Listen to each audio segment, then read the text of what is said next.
This is the review video for homework number 1, in which I reveal the secrets of minimum and maximum values for variables. This video picks up where the Getting Started video left off. We were working with shorts and we were trying to figure out the minimum and maximum values that can be stored inside a short variable. And we were right at the limits where things were getting interesting. And what we find out is that the minimum value that we can store is negative 32,768, and the maximum value that we can store is 32,767. And we can demonstrate that by running it. And as what you can see is it prints out 32,768 negative, which is correct for the minimum, and it prints out 32,767 positive. But then when we subtract one and add one, something very interesting happens. They flip over. Now what's going on there? Well, this is where it gets a little complicated, and I'm going to use an analogy to help here. Let's say we have on the wall one light switch. So how many different positions can that light switch be in? Well, we can have 2 positions, and that can be either on or off. Those are our 2 positions. Alright, well let's say we have 2 light switches. How many different positions can we have? Well, the first one can be on or off, and the second one can be on or off. Well, how many different combinations is that? Well, that would be off, off, or off, on, or on, off, or on, on. So that's 2 light switches. Does that make sense? Okay. Now let's put in one light switch just so everyone can see. We can have off or we can have on. Well, let's go to 3 light switches. How many different combinations can we have with 3 light switches? Well, that gets really interesting. They can all be off. We can have the first 2 off and the last one on. We can have we can switch those. We can have on and then off, and then on and off again. Line those up. If I can spell. There we go, on and on. Or we could repeat that all over again, except the first light switch would be on. So we'd have 8 combinations. Now let me take a second here just to verify I did this right. Every once in a while I make mistakes in videos and hate having to redo them. So off you have, yeah, those are our 8 combinations, and here we can have 4 combinations. Now if you'll notice, we had one light switch, we had off and on. We went to 2 light switches, we had those same 2 combinations, off and on, doubled. We had this copied and pasted, except for one set of that, we had the light switch off and the second light switch on. Now let's take this little block here, off, off, off, on off, on, off. It's that same block has been repeated right here, but with the light switch, the third light switch, being in the off position. Then we have that exact same block repeating all over again, but with the light switch being in the on position. So every time we add a light switch, we double the number of combinations. So we had on, that's going to be, so that'll be off, that's our 4th light switch. And we have that old block that we had, all those light switches, and then we do it all over again, but this time in the on position. So again, every time we add a light switch, we are doubling the number of combinations. Well, variables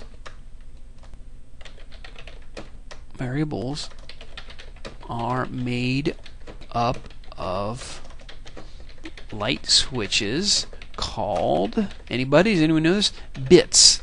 Now, a bit can store a single value, on and off. That's why I'm using the light switch example. Now, a short, oops, got to get that autocomplete off. A short has 16 bits in two groups. They usually divide up into groups of 8, in two groups of 8. And every group of 8 bits is called, anybody? Is called a byte. Now, why? Because it's a power of 2. This is the way it started, and it, kind of evolved this way. It worked out really well. So what we know is that there are 16 light switches. Okay, so let's do the number of combination. One light, and I'm going to use block comments here, so I don't have to keep putting in single switches. One light switch gives me 2 combinations. 2 light switches gives me 4 combinations. 3 light switches gives me 8.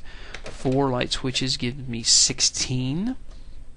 5, 32, 6, 64, 7, 128, 8. Does anyone know what $128 is? It's $256, 9, 512, 10, 1024, 11, 2048, 12, 4096, 13, 8192, 14 gives me 16,384, 15 gives me 32,768. Whoa, I've seen that number somewhere before, haven't I? And 16 combinations, or light switches, gives me 65,556 different combinations. Oh, wait, 536. 65,536 different combinations. So when the designers of C created it, they said a short is going to be 2 bytes long, and each byte has 8 bits. So that's a short. Essentially, it's got 16 bits or 16 light switches, which means it can have up to 65,536 different values. So that would be 1, 2, 3, 4, 5, blah blah blah blah, all the way up to 65,536. However, they wanted to be able to represent 0, so they shifted it down 1. They said, okay, it's going to be from 0 all the way to 65,000. 0, 1, 2, 3, blah blah blah, 4, all the way down to 65,535. They took 1 off the top so that they could represent 0. Does that make sense? Alright, so now you don't have to understand all the underlying mechanics, you just have to get the general idea of this. You won't be tested on this. Now, that stores only positive numbers. So what they did is they said, tell you what, we're going to use one of these light switches to indicate whether it's positive or negative. Alright? So that means you can have half those numbers, so you go from 1 to 32,768, and you can have positive 32,067 1 to that, or you can have negative. So that's with 15 light switches storing a value and 1 light switch indicating whether it's positive or negative. Problem is, guess what number you can't represent in there? There's a gap. Guess what it is? It's 0, right? So they bumped it down on the positive side. And what that means is you have on the positive side 1 to 32,767. I'm sorry, 0 to positive 30. Or on the negative side, you can have negative 1 and negative 32,768. And what's very interesting is if you go beyond the maximum, it rolls around and starts counting up from the bottom. So if you add 1 to the maximum, you get, it goes all the way to the very bottom and you get negative 32,768. Wow.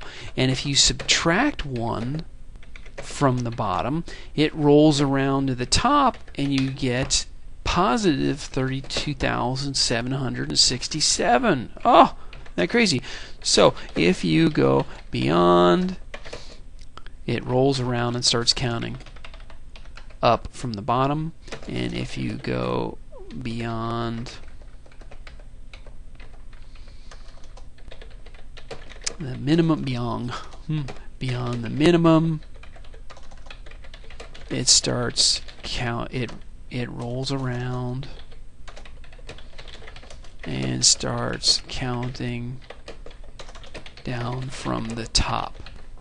Now, I don't know about you, but I would have expected an error. I would have thought it would have blown up. But C doesn't work that way. C's all about control. It says, hey, you want me to roll it over? Fine, I'll do that. It's your responsibility to check to make sure that you have a variable that's large enough to store whatever value it is you want. Isn't that interesting? Oh, wow. Never would have thought. But that's why you're in C.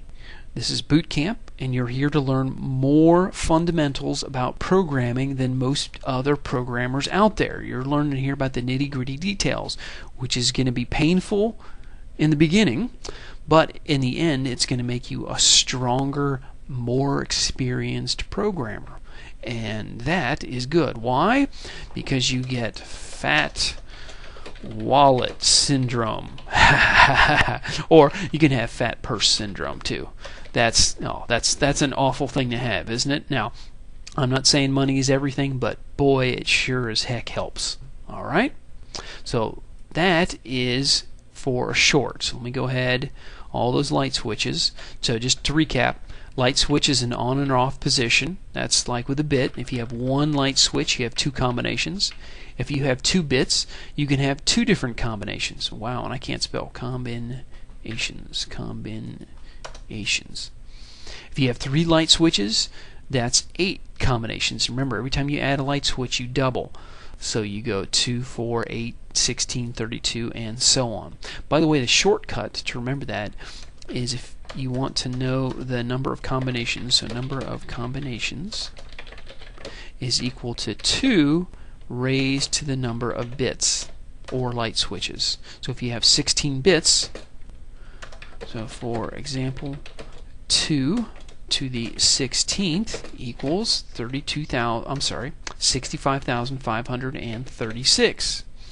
Now that gives you a number from 1 to that. If you want negative values, you would use 2 to the 15 number of bits for value and 1 bit for sign, whether it's positive or negative. So 2 to the 15th is equal to 32,768 number of combinations, both positive and negative.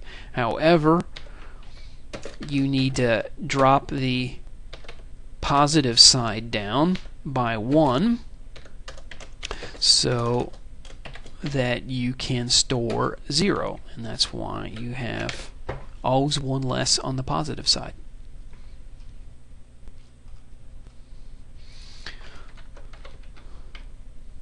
Very, very interesting. Now I bet you none of you learned that in Visual Basic or Java if you've taken those. So let's go ahead and confirm those results.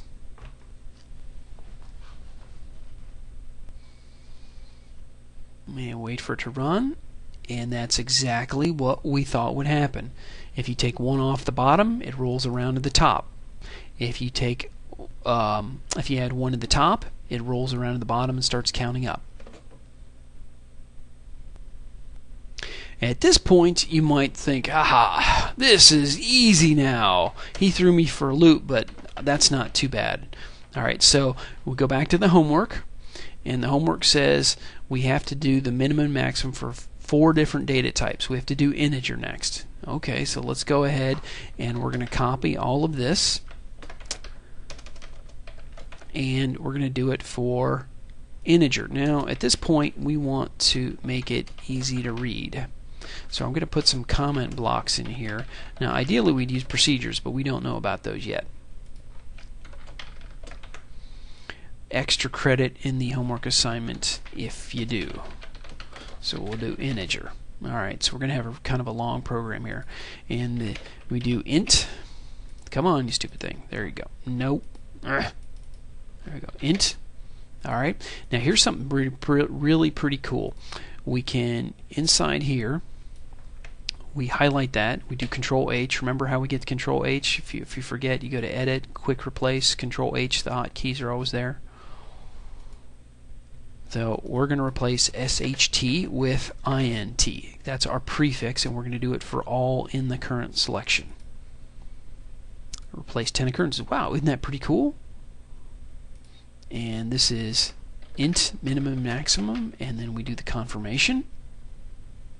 And let's go ahead and run that just to make sure it works. Made a lot of changes. There were build errors. What's it mad about? Missing semicolon. Huh? What? Huh. No, I'm not. That's fine. I think we just found a bug in Visual Studio. Oh, I think I know what's the matter.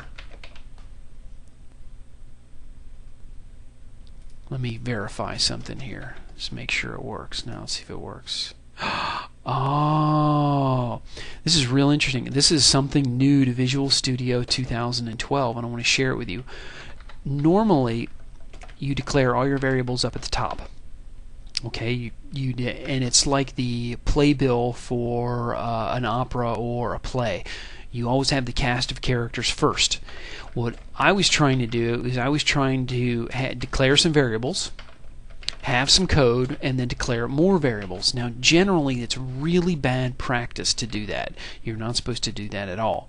But in this case, it is forcing me to declare all my variables at the top, and I think that is a great thing. Ha ha ha. Very, very interesting. So you have to declare all your variables at the top. So there they are. So we'll come down here in integer, we'll set them to min-max, and we'll go ahead and run those.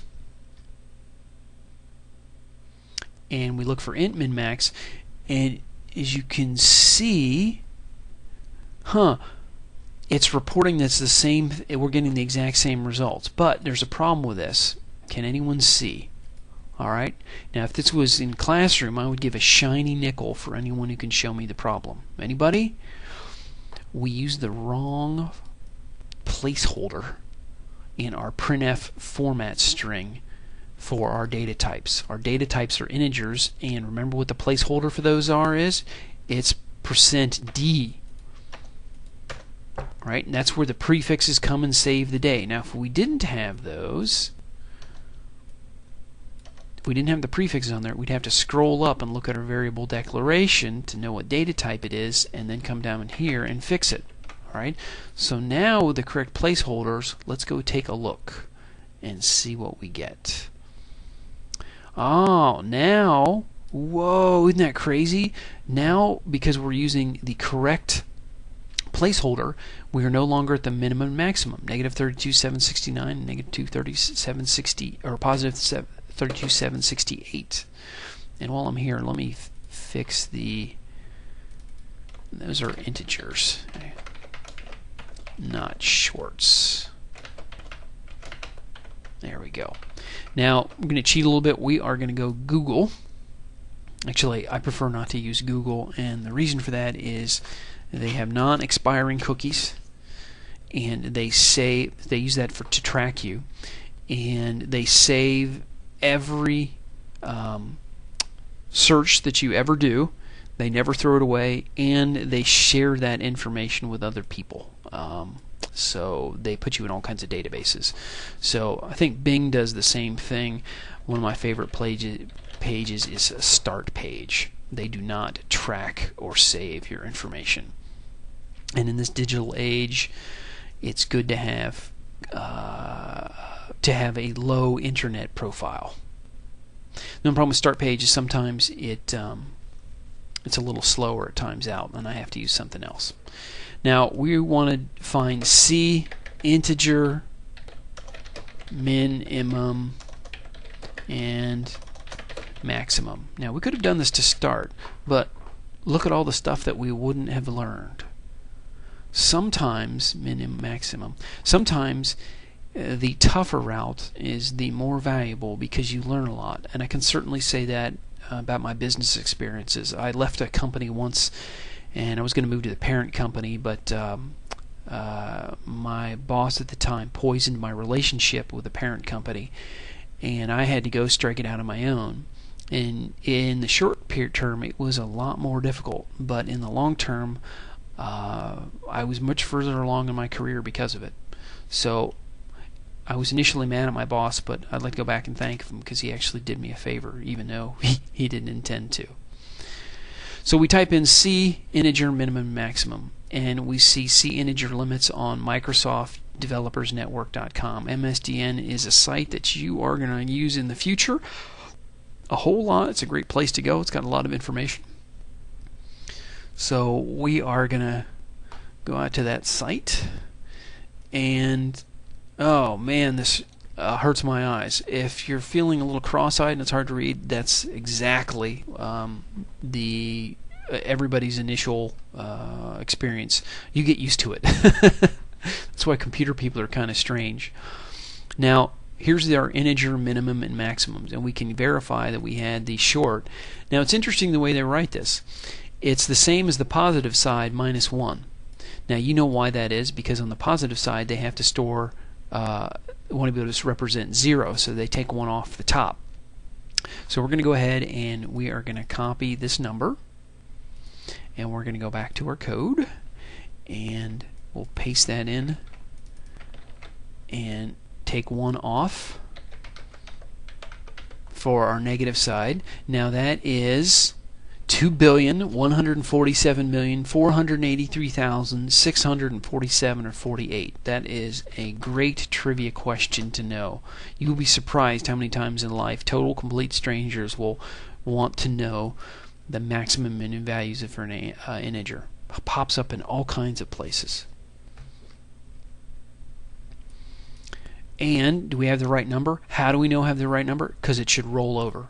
So if I take off 1 off the minimum, it should become the maximum, and if I add 1 to the maximum, it should become the minimum, and it flipped correctly. Ha ha ha!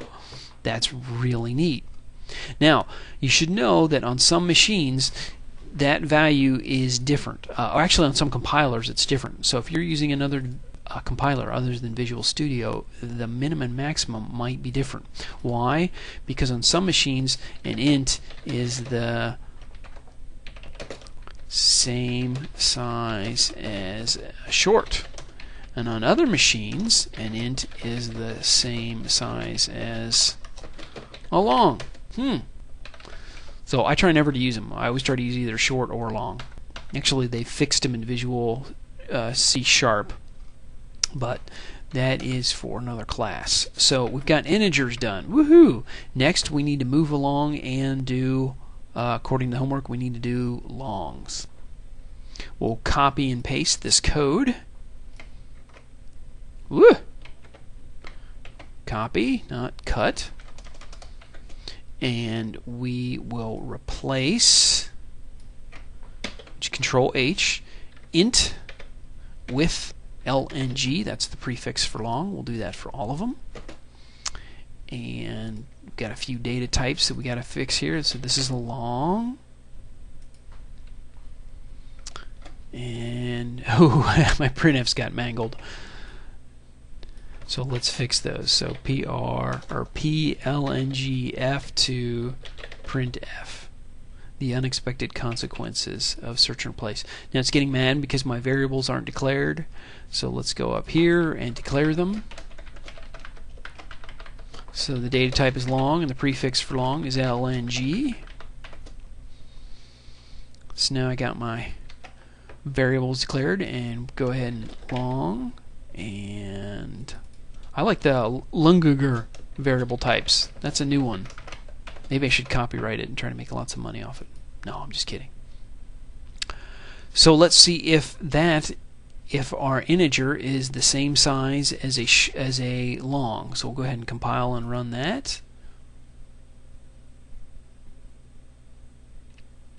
And does it roll over? Yes, it does. So in Visual C, just C, not C++ or C#, an integer and a long are the same data type. So that was easy. Whew. And at this point you might be thinking float is going to be just as easy. No way. For those of you who've got this far, you know it's very troublesome. So we grab all this code and put it in here, and we're going to replace LNG with SNG. Now, how did I get that? Well, let's go look at the coding standards.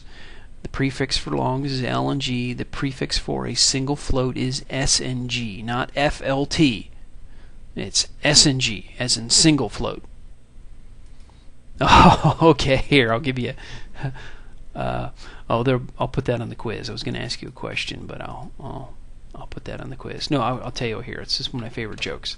So SNG is the prefix for a single float. DBL is the prefix for a double float. Can anyone tell me what the prefix for DBLC is? Anybody? Anybody? It is a double with cheese. Oh! Alright. See, because it's virtual, you can't hurt me. You can't throw things at me. And so I'm going to replace LNG with SNG in all my current selection. So replace all those. I got 9 of those. I'm also going to replace long with float. Go ahead and replace all those. And it's getting mad because my variables are not declared, so I go up to the top. And those are float. And we change those to SNG. And now it should be happy. Looks like it is. And on this one, we're going to have to go Google. Or we'll have to search the internet. And let's go back to integer limits. There's just integers. How about floats? Constants. See if we can get lucky poking around. There's floating point constants. Aha! That sounds like what we want. You could probably also look this up in help. So we got floating point constants here. Ugh. I'm trying to scroll around. I'm not seeing anything that jumps out at me as this is the maximum value.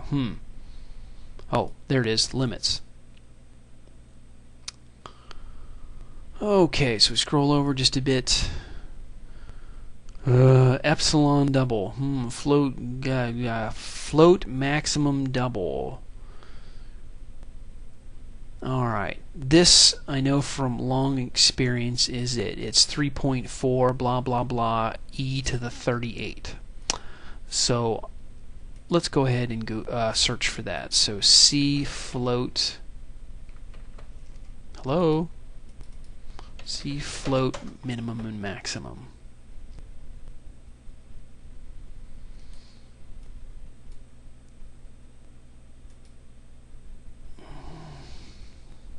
Boy, it's slow running in an emulator.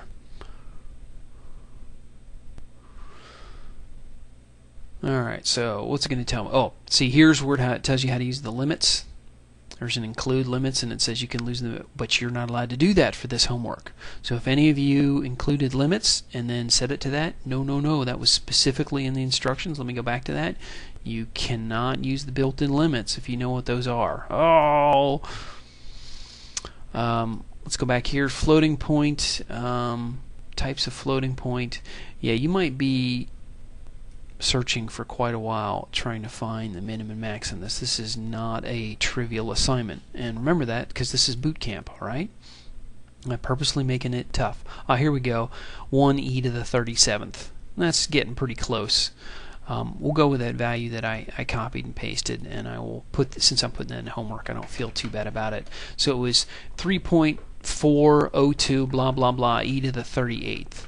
Now you can use either lowercase e or an uppercase e. I think the lowercase e is actually helping to read that. Now notice the F on the end. We're going to come back to this. Now what this is scientific notation. Oh, I'm sorry, no, this is exponential notation, and that's where you have some value, alright, and then you raise it to the power. So this is actually 10 to the 38th. What that means is 3.40283466 times 10 raised to the 38. Wow. What that means, it's 10 with 38, or 1 with 38 digits or zeros after it. So 1, 2, 3, 4, 5, 6, 7, 8, 9, 10. So 10, 20, 30, 1, 2, 3, 4, 5, 6, 7, 8. So it's 3.4 times that. So we're going to mash those two together. We get rid of that decimal place. And so we lose 1, 2, 3, 4, 5, 6, 7, 8. 1, 2, 3, 4, 5, 6, 7, 8. That's our number.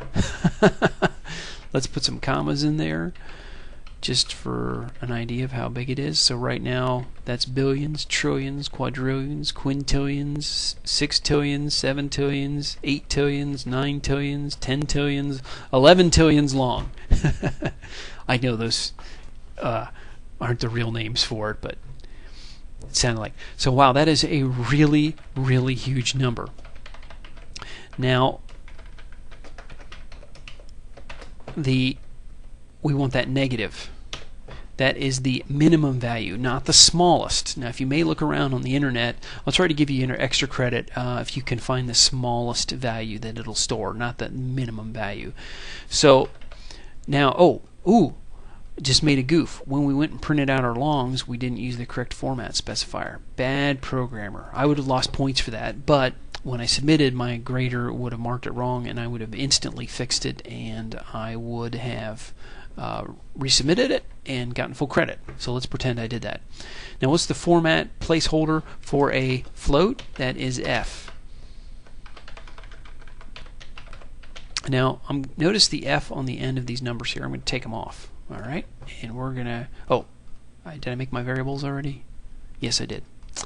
We're going to go ahead and try to build this, and yet we're going to run into another problem. At least we should.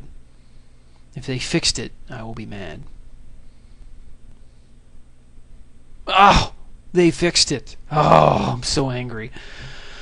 Oh, why am I angry? Because they made it easier for you, and it's supposed to be challenging. By default, any decimal number you enter is by default a double, and if you try to put a double into a single variable, it normally won't fit, and the way you can get around that is by putting an F after it, and that says it is not a double float but a single float. So you'll actually use that later. So let's go ahead and try this out with our code. And it printed our massively huge number, 304,266. Now, where did these extra digits come from? Those are when a float is stored as a binary fraction, and there is rounding error. So it tried as best as it could, but that's our number. Now, when we added one to it, nothing happened. So how do we know that that's the minimum or maximum? Something needed to change. Alright, so at this point I get a lot of programmers that say, oh, I'm just going to turn it in. No, we actually have to make that change. Oops, and I didn't put a space in there, so I got to back and fix all those because I copied and pasted, and this is a long.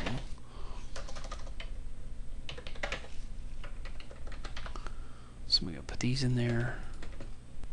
By the way, your code is never finished, it's just the most recent version. Get used to feedback and criticism. I naively thought that in the business world I would go talk to the customer, ask them a whole bunch of questions, what they'd want. Then I'd start building it. Maybe I missed a question or two. I'd ask them, and then I'd come back 3-4 months later, hand them the software. There'd be some minor changes, maybe a spelling mistake here or there, and then I'd be done. Boy, was I naive. No, here's what happens. You ask the customer a whole bunch of questions. Sometimes they can tell you the answers, sometimes they can't. Sometimes you have to really dig to find out the answers. Then you go build it, and while you're building it, there's all kinds of changes that come in, and they say, no, we don't want this. No, we don't want this. And then when you're all finished, they hand it to them, and they say it's great, but, and then they start listing all these changes. I used to get upset about that, and I was angry, and then I learned that changes are good. The more changes there are, the more work I have. So I started to embrace changes, and I made a little translator program so that when I gave my program to the users and they started to complain, I interpreted that as, we love the program and it would be even better if it did this. Can you please do that for us? And once I adopted that mindset, I was much happier. I had better relations with my clients or customers, and I wrote better software. So change is the rule. You're never done. It's just the latest version. And if the customer wants something different, great, awesome, do it. You're happy to. That means you got work. And there's a lot of people unemployed right now. So having lots of changes from customers and them paying for you, it is not really a bad thing. And so I'm going to get you used to that by giving feedback on your homework. By the way, I check everybody's homework. I don't just run it, but I actually sit down and look at your code. So you will get, I'll say your indentation's wrong, your spacing's wrong, your variables aren't spelled well, blah, blah, blah. So I will get you on that. So let's run this again and see what happened, because probably forgot while I was off John talking about stuff. So the minimum and max didn't change. We have to get that to change to know the minimum maximum. Well, I went over in the getting started in C video. Floats have 7 digits of precision. And if you don't know what digits of precision are, you need to look up that on the significant digits of precision. The problem with that is when we expand out this number, so let me do that real quick. So 1, 2, 3, 4, 5, 6, 7, 8, 9, 10, 10, 20, 30. There we go. And then we got to lose how many decimal places? 1, 2, 3, 4, 5, 6, 7, 8, 9. Wait, is that right? 1, 2, 3, 4, 5, 6, 7, 8, 9. 1, 2, 3, 4, 5, 6, 7, 8, 9. Okay, so there's our number. Now what we did is we added to that, are you ready? Plus 1. So we should have gotten something like that. That's what we were aiming for. Problem is, a float has only 1, 2, 3, 4, 5, 6, 7 digits of precision. So I'm going to make a break right there. Anything beyond that is rounded off. So in order to see a change, we're going to have to add a number that's at least that big. Well, how many digits is that? 1, 2, 3, 4, 5, 6, 7, 8, 9, 10, 11, 12, 13, 14, 15, 16, 17, 18, 19, 20, 1, 2, 3, 4, 5, 6, 7, 8, 9, 30, 31, 32. Alright, so we're going to have to add at least one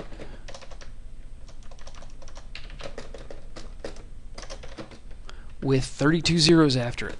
1, 2, 3, 4, 5, 6, 7, 8, 9, 10. 10, 20, 30, 1, 2. Alright, well, I can try to do that. Let's go and put that in there and watch what happens.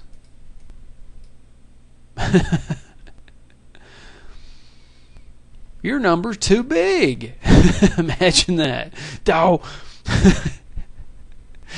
The reason for that is this is what's considered a whole number. It's an integer by default because it doesn't have a decimal point in it. So we have to make that, turn that into a float by adding a decimal point to it.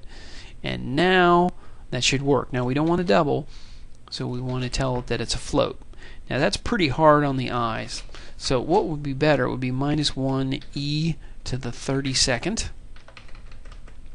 And then this would be positive 1, or add plus 1 e to the 32nd. So if we add 1 to it, something very oh, it happened. What very interesting thing happened to it? It went to negative infinity and positive infinity. Oh, so floating point numbers don't roll over. Only integer numbers roll over, like short and long. Oh my gosh. Is it really this complicated? Yes, but that's a good thing because that's an opportunity to make lots of money. And you now understand what probably that no other SET programming student in the whole school knows. So if you take all the other majors, you now know something that they don't. Now, don't be arrogant or cocky about that. They know things that you don't. They have different focuses. But as far as the nuts and bolts details go, you know more about the low-level details, which will make you a stronger programmer. And that is a good thing, and we're being more valuable. All right? So that is the solution to homework number 1. Now, go back to the homework. Oh, I should have put that in there. Actually, I'm going to update this. You must tell me what happens when you go beyond the minimum and maximum. Alright, so I should make that a step. And write in comments in your code what happens when you go beyond the minimum and maximum. And I'll put that in red. And I'll have to re-upload that. Make it bold too. So let's go back to our comments and put that in there. So we'll go up to the top. We can put it all in one place. When you go beyond the maximum value for integer data types, it rolls around and starts counting up from the bottom.